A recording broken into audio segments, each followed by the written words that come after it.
తల్లి జాడ పిల్లకు లేక, పిల్ల జాడ తల్లికి రాక,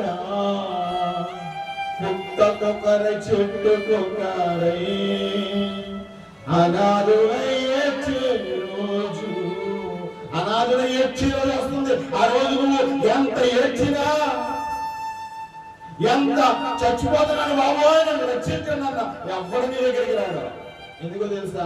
వాక్యం వినవలసిన సమయంలో నువ్వు ఏం చేయలేదు, వినకపోక నిద్రపోయాడు. ఈరోజు ఈ రోజు ఏమో నువ్వు వాక్యం వినలేదు, ఆ రోజు ఏమంటావు తెలుసా?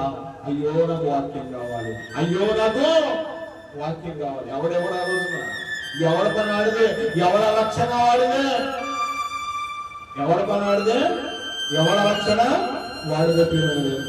ఎందుకంటే ఎవడ కాడు చూసుకుంటాడు ఆ రోజు. మీరు అనుకుంటున్నారు ఆ రోజున నిన్నే ఒక 4 రోజుల క్రితం కాశ్మీర్ లో భయంకరమైన 26 మందిని ఉగ్రవాదులు చంపేశారు. 26 మందిని చంపేస్తే భర్త అక్కడ చనిపోతుంటే భార్య పిల్లలు ఏం చేస్తున్నారు తెలుసా? ఏం చేస్తున్నారు? తప్పించుకోవడానికి ప్రయత్నం చేస్తున్నారు. ఎందుకో తెలుసా?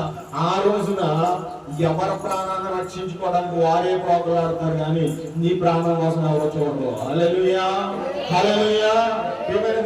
జ్ఞాపకం చేసుకోవాలి. మరి మన ప్రయాణము చీకటిలో ఉందా, వెలుగులో ఉందా? మనం గుర్తించుకోవాలి.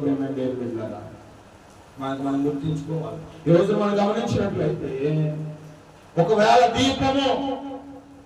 మన దీపము వెలిగించబడకపోతే, వాక్యం అనే దీపము చేత మన దీపము వెలిగించబడకపోతే,